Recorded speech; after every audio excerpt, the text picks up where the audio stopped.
Hey guys, this is Mouth for Midnight Launch. We're taking a look at Titanfall, exclusive for the Xbox One.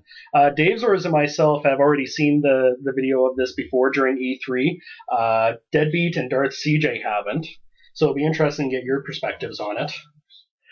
So basically what I've seen out of it, gameplay-wise, is it's almost kind of like a mix between Call of Duty and MechWarrior. Which is, it's an interesting blend, and it'll be interesting to see how well it does. Yeah, I can't even see the timeline on this, though. Wow. Okay, we're not on Earth. No, and it's certainly, there you go, it's certainly futuristic. Yeah. I'm getting a very Avatar feel from this. I know that we don't have, like, the blue people in the trees and stuff, but I'm sensing Avatar. Why do you got to go to race on this? Oh yeah, jetpacks and wall running. Yeah. Like, how cool is that? Well, so here's the mechs. This is kind of cool. You slide under. The mech will actually grab you and put it into its own chest, so you can start piloting it. It's really neat. Yeah, the idea is you can switch seamlessly between combat on foot and combat in your mech. You know what? Lost Planet sort of launched that way, and in application it really failed. So are we not giving a shout out to MechWarrior? Because that's what this looks like. It does. It looks like MechWarrior, but with Call of Duty integrated into it. Oh yeah, or Halo. Halo, yeah. Probably a bit more on the Halo side with the jetpacks and wall running. And even the guns there, the crosshairs, and the combat. I've noticed a theme out of all these E3 launch titles is that they're all in this, kind of post-apocalyptic world. Or future, Yeah, or the future. They've all got robots or space guns, and it's... Every game's starting to feel the same to me. This looks cool. It looks really nice. It looks like fun, but it's looking a lot like some of the other games that we've been reviewing. Well, but it's interesting because I find that video games like to kind of follow what our current generation, what's going on, right? And so one of the big things going on in this time and age is that there's a lot of world government falling apart, right? So you're getting kind of that post-apocalyptic feel out of it. Yeah, and as we keep going on with a lot of our exploration, scientific discovery, there's, the potential. I'm not going to get into the beliefs, but, the extraterrestrial ideology, as technology evolves, you have that. This looks cool.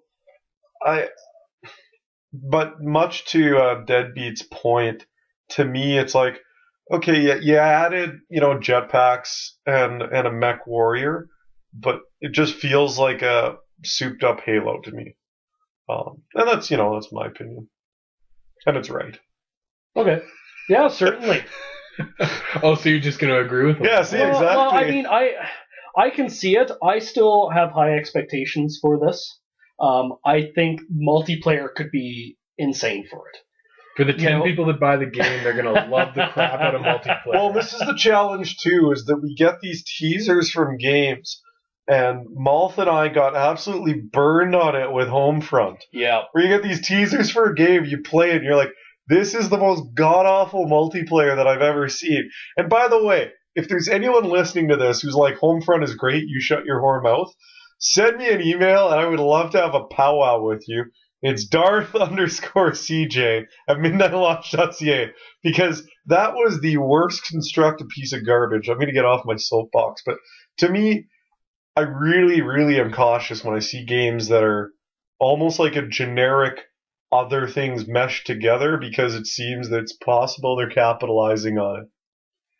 Well, since you kind of gave us your feeling on the game already, what's your excitement out of 10 on it? Excitement is aside. I'll say my excitement's 3.5. I've never been a real Halo guy. I've never been sort of that techno future style in a first-person shooter way. Yeah, I'll say 3.5. Really, I'm probably not going to pick this game up. I think it'll be successful for a week. Well, I mean, I kind of feel maybe towards the opposite end. I think this could be an amazing launch title if it's done properly. Obviously, there's going to be single player, which, depending on how well they do the story, I kind of get a vibe that there might be cheesy dialogue. I get that vibe, but I really can deal with that. Voice acting. Yeah, like Binary Domain. Soundtrack by Nickelback. Nickelback and Skrillex have done the soundtrack. It's going to be an awesome collaboration. Well, I'm going to run my head through wood chipper. Anyway, go ahead. But my hope is that multiplayer. Like, there is some other stuff that, once again, you guys didn't see, that Dazors and I saw from from the E3 or E3 demo was, jumping onto the backs of mechs, ripping wires out of them if, you're not in the mech, kind of stuff like that. It could add an interesting new depth to multiplayer, so I'm going to give it 7.5.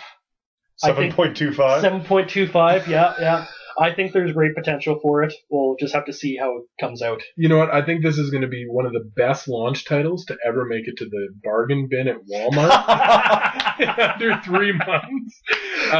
And I might pick it up then for 10, 20 bucks. Yeah, exactly. But other than that, optimistic 3.5. Yeah. Dave Zors. I go back and forth because for me, what makes a game can be flow, and if the flow between jetpacking and wall running and jumping into a mech at any given point works really well, then I'm really excited to see them pull it off.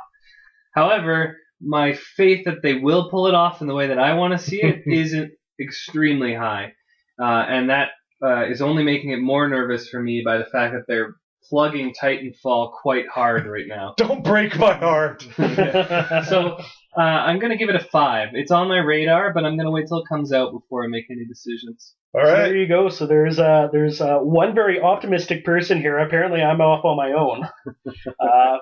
But yeah, we'll see how it goes. This is midnight launch with Titanfall.